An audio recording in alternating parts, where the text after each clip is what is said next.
नमस्कार बंधुगण, जय जगन्नाथ, जय अच्युत, जय पंचसखा।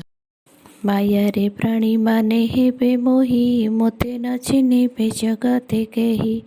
प्रधान शिष्य रामदास को कही दि जाइथिला कलिजुगर शेष बेलू लोक मैंने मायारे मोहित हेबे। देवी जोगमाया एपरि भाव रचना करिवे जे मोते केही चिन्हि पारिबाकु सक्षम हेबे नाही। जगतरे पाप घटिथिब समस्ते पाप पथ को टाणी होई जिबाकु भल मणुथिबे, अर्थात पाप कार्य करबाकु आनंद व सुख पाउथिबे। विशेषकर नारीर रूप को समस्ते दृष्टि पकाउथिबे। नारी मानक शरीर को समस्तंकर नजर पड़ुथिबो।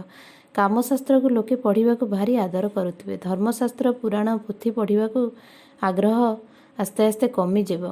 प्रधान शिष्य रामदास पचारिथिले, काहींकि नारी आसक्ति भाव लोकंक मनोभाव प्राण को छुंथिबो। तहु कुहाଯାଇଥିଲା, नारी प्रेम लोके पड़ी कली देवता ध्वंस लीलार सामिल होइजिबे। तेणु सुग शेष समय को खूब हुसियार रहिथिबु।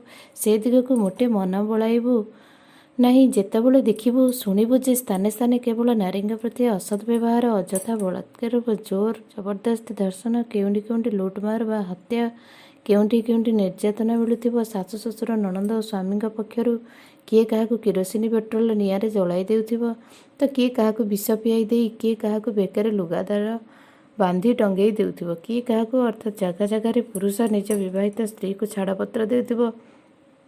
सेही समयटी ही होइथिबो कलिजुगर अंतिम मुहूर्त। प्रति जुगरे नारी उपरे अत्याचार होई जुग सरी थाए। ए सब विधिर विधान प्रति जुगर शेष समय नारी पाई लड़ई होई सबु छिन्न भिन्न हो जाइछि।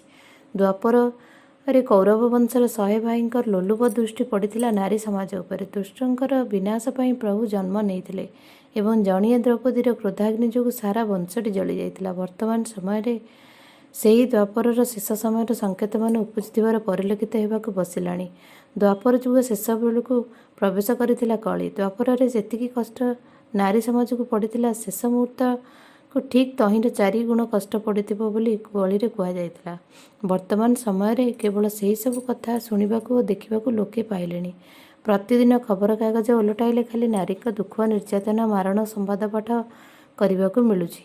ଏବେ ତ ଯାହା ଘଟୁଛି ବା ଘଟି ଚାଲିଛି କିଛି ନୁହେଁ ବୋଲି କହିବାକୁ ହେବ, କିନ୍ତୁ ଆଗକୁ 4-5 ବର୍ଷ ହେବ, ଆଗକୁ 4-5 ବର୍ଷ ବେଳକୁ ଯେ ଏ ସମସ୍ୟା କି ରୂପ ଧାରଣ କରିବ ତାହା ବର୍ଣ୍ଣନା କରିବା ପ୍ରକାଶ କରିବାକୁ କୁଣ୍ଠାବୋଧ ଲାଗୁଛି। ବର୍ତ୍ତମାନ କେବଳ ଭକ୍ତମାନଙ୍କୁ ଏ ଛୋଟିଆ ଚେତାବନୀ ଶୁଣାଇ ଦିଆଯାଉଛି ଯେ ଭକ୍ତ ପୁରୁଷ ହୁଅନ୍ତୁ ବା ନାରୀ ହୁଅନ୍ତୁ, ଟିକିଏ କଥାକୁ ମଥାରେ ପୁରାନ୍ତୁ। କଳି ଦେବତା ତ ସବୁ ନାଟ ଲଗାଇ ଦେବା ପାଇଁ ପ୍ରସ୍ତୁତ ହୋଇସାରିଲେଣି। ନିଜେ ସତର୍କ ନ ରହିଲେ ଅସୁବିଧାରେ ପଡ଼ିଯାଇ ପାରନ୍ତି। ତେଣୁ ସନାତନ ହିନ୍ଦୁ ଧର୍ମରେ ଅଛି, ଲୋକେ ବେକରେ ମାଳି ପିନ୍ଧିବା କଥା, ଲୁଙ୍ଗି ପିନ୍ଧିବା ଉଚିତ ନୁହେଁ। ଧୋତି ଚଦର ପାଇଜାମା ବ୍ୟବହାର କରିବା କଥା।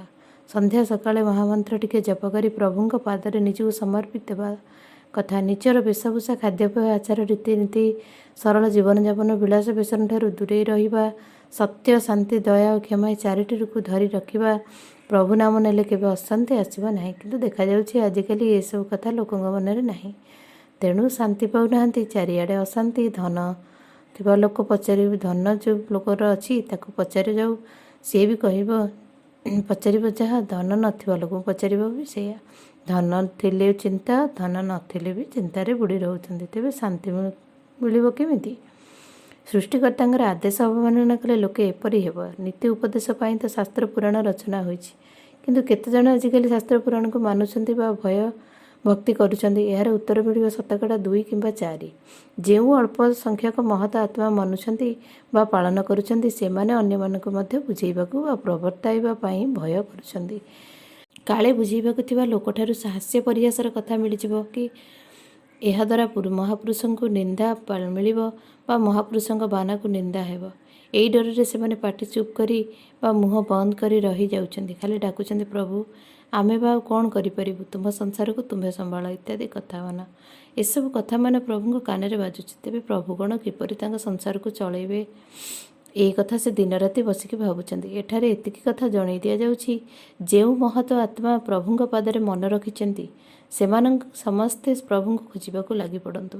ସେମାନେ କେବେ ହେଲେ ନିରାଶ ହେବେ ନାହିଁ। ସେମାନଙ୍କର ମନମାଚ୍ଛା ନିଶ୍ଚିନ୍ତ ପୂରଣ ହୋଇପାରିବ। କଷ୍ଟ କରିଥିଲେ କୃଷ୍ଣ ପାଇ, ଏଇ କଥା ପଦକର ମୂଲ୍ୟ ଅଛି। ତେଣୁ ଖୋଜିଲେ କୃଷ୍ଣ ପାଇବ। ଆରେ ମନ ଭାଇ ବୁଝ ଏକଥାକୁ ହେତୁ ଦେଇ। ସେହି ପ୍ରଭୁ ହେଉଛନ୍ତି ଶ୍ରୀ ଅରବିନ୍ଦ ଭଞ୍ଜ ଅର୍ଥାତ୍ ପ୍ରଭୁ ଶ୍ରୀ ଅନନ୍ତ କେଶରୀ। ୟାଙ୍କ ପାଖକୁ ଆସ ଓ ଆଲୋଚନା ବିଚାର ବିମର୍ଶ କର ଓ ଆଗତ ପ୍ରଳୟ ମୁଖରୁ ଉଦ୍ଧାର ପାଇ ଯାଇ ଶାନ୍ତିରେ ରୁହନ୍ତୁ। ତେଣୁ ଆଜିର ଭିଡ଼ିଓଟି ଯଦି ଆପଣମାନଙ୍କ ମନକୁ ଛୁଇଁଥାଏ ତେବେ ମୋ ଭିଡ଼ିଓଟିକୁ ଲାଇକ୍ ଓ ସେୟାର କରିବେ ଏବଂ ଚ୍ୟାନେଲଟିକୁ ସବସ୍କ୍ରାଇବ୍ କରିବାକୁ ଆଦୌ ଭୁଲିବେ ନାହିଁ। ଏବଂ ଆଗକୁ ଏହିପରି ସୁନ୍ଦର ମାଳିକାର ସୁନ୍ଦର କଥାମାନେ ଆପଣମାନଙ୍କୁ ଶୁଣାଇବି। ତ ରହୁଛି ବନ୍ଧୁଗଣ, ନମସ୍କାର, ଜୟ ଜଗନ୍ନାଥ, ଜୟ ଅଚ୍ୟୁତ।